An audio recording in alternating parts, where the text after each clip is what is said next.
ഈശോ മിശിഹായ്ക്ക് സ്തുതിയായിരിക്കട്ടെ. ഞാൻ മാണിപ്പറമ്പിലച്ചൻ. റോമ ചക്രവർത്തിയായിരുന്ന ദേച്ചിയോസ് ക്രിസ്തുവർഷം 249 മുതൽ 251 വരെയാണ് അദ്ദേഹം റോമ ചക്രവർത്തിയായിരുന്നത്. ക്രിസ്ത്യാനികളെ ഇടയ്ക്കിടയ്ക്ക് പീഡിപ്പിച്ചിരുന്നു. നിരന്തരമായ മതമർദ്ദനമല്ല, ഇടയ്ക്കിടയ്ക്കുള്ള ആക്രമണം. ആ ആക്രമണം നടക്കുന്ന ഒരു കാലയളവിൽ ക്രിസ്തുവർഷം 250 അദ്ദേഹം ഇങ്ങനൊരു കൽപ്പന പുറപ്പെടുവിച്ചു. ദേച്ചിയോസ് ചക്രവർത്തിയുടെ രാജകൽപ്പന.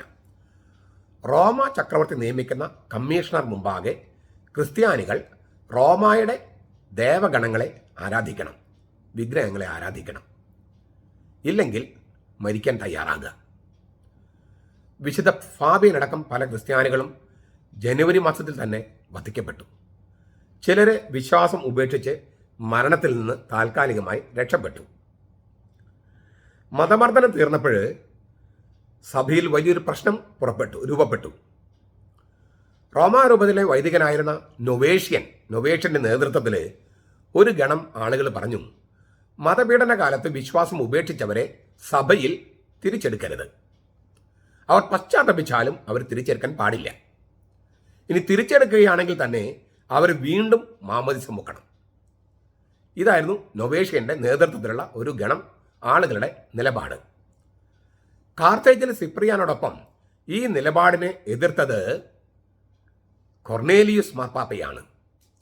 നാം ഇന്ന് കൊർണേലിയൂസ് മാർപ്പാപ്പയുടെ തിരുനാളാണ് ആഘോഷിക്കുന്നത്. അദ്ദേഹം മരിച്ചത് ക്രിസ്തുവർഷം 253 ജൂൺ മാസത്തിലാണ്. അന്ന് കൊർണേലിയൂസ് മാർപ്പാപ്പയായിട്ടില്ല. പുനഃസ്നാനം വേണ്ട, പശ്ചാത്താപം മതി പാപികളുടെ മാനസാന്തരത്തിനെന്ന് നിലപാടെടുത്ത ആളാണ് കൊർണേലിയൂസ്. ഞാൻ ആവർത്തിക്കുക, അന്ന് കൊർണേലിയൂസ് മാർപ്പാപ്പയായിട്ടില്ല. അന്ന് സഭ ഭരിച്ചിരുന്ന മാർപ്പാപ്പ മരിച്ചു. പുതിയ മാർപ്പാപ്പയെ തിരഞ്ഞെടുക്കാനായിട്ട് ദേച്ചിയോസ് ചക്രവർത്തി സമ്മതിച്ചില്ല. എന്തിനാണ് ഒരു മാർപ്പാപ്പ എന്നാണ് രാജാവ് ചോദിച്ചത്. ക്രിസ്തുധർമ്മം ഇതാ ഇല്ലാതാകാൻ പോകുന്നു, പിന്നെ അതിനെ നയിക്കാൻ മാർപ്പാപ്പ എന്തിന്? ഇതായിരുന്നു രാജാവിൻ്റെ ചോദ്യം. എന്നാൽ ദേശരാഷ്ട്രത്തെ ആക്രമിക്കാൻ വന്ന ആളുകളെ ചെറുക്കാൻ വേണ്ടി ചക്രവർത്തി പോയ തക്കം നോക്കി കത്തോലിക്ക സഭ പുതിയ മാർപ്പാപ്പയെ തെരഞ്ഞെടുത്തു. മോസസ് എന്ന പേരുള്ള ഒരു മെത്രാനാണ് മാർപ്പാപ്പ ആകുമെന്ന് കരുതപ്പെട്ടിരുന്നത്. എന്നാൽ അദ്ദേഹം മതപീഡനത്തിൽ കൊല്ലപ്പെട്ടു. പിന്നെ സാധ്യത നാം നേരത്തെ സൂചിപ്പിച്ച നൊവേഷനായിരുന്നു. അതായത് വിശ്വാസം ഉപേക്ഷിച്ചവരെ തിരിച്ചെടുക്കാൻ പാടില്ല, പശ്ചാത്തപിച്ചാലും പാടില്ല, മാമോദിസം മുക്കണം എന്നൊക്കെ പറഞ്ഞ് ഇങ്ങനെ നിലപാടെടുത്ത നൊവേഷ്യനാണ് മാർപ്പാപ്പയാകുമെന്ന് പിന്നെ പലരും കരുതിയത്. എന്നാൽ എല്ലാവരെയും അമ്പരപ്പിച്ചുകൊണ്ട് കത്തോലിക്ക സഭയുടെ 21ാമത്തെ മാർപ്പാപ്പയായി തിരഞ്ഞെടുക്കപ്പെട്ടത് കൊർണേലിയൂസ് ആണ്.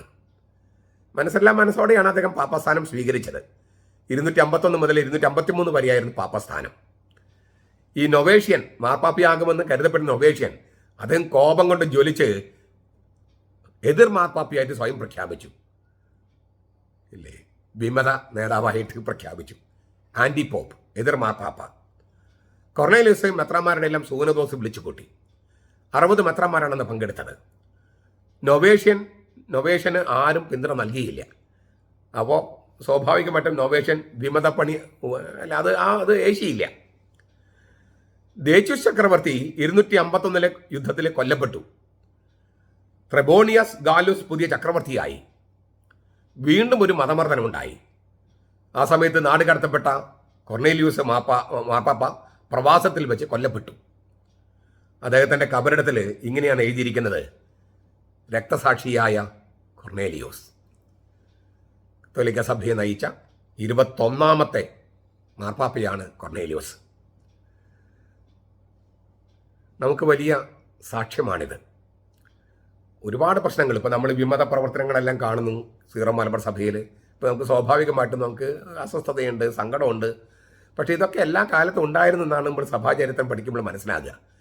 അന്ന് ദേച്ചിയോസ് ചക്രവർത്തി എന്താ പറഞ്ഞത്? ക്രിസ്തുധർമ്മം ഇതാ നശിക്കാൻ പോണു, പിന്നെ എന്തിനാണ് മാർപ്പാപ്പ? ഇപ്പം എത്രയോ പേര് സീറോ മലബാർ സഭയിൽ പെട്ടവരോ തന്നെ പറയാണ്, സീറോ മലബാർ സഭ നശിക്കാൻ പോണു, ഇനി എന്തിനാണ് എന്ന മട്ടിലാണ്. യുവാക്കൾ പോകുന്നു. എല്ലാവരും മാനസികമായിട്ടാണ് വിധിക്കുന്നത്. ഈ കർത്താവീശോ മിശിഹായാണ് ഈ സഭ സ്ഥാപിച്ചതെന്നും കർത്താവീശോ മിശിഹായുടെ നേർ ശിഷ്യനായ തോമസ് ലീഹയാണ് ഇതിൻ്റെ പ്രാരംഭമെന്നും അതിനെതിരെ നരക കവാടങ്ങൾ പ്രബലപ്പെടുകയില്ല എന്നുള്ള തിരുവചനം ഒന്നും വിശ്വസിക്കാൻ പ്രയാസം, അത് വിശ്വസിക്കാൻ അവർ തയ്യാറല്ല. തീർച്ചയായിട്ടും കൊടുങ്കാറ്റിലും ഇല്ലേ പേമാരിലും പ്രളയത്തിലൊക്കെ മുങ്ങിപ്പോകുന്ന പോലെ നമുക്ക് തോന്നാം.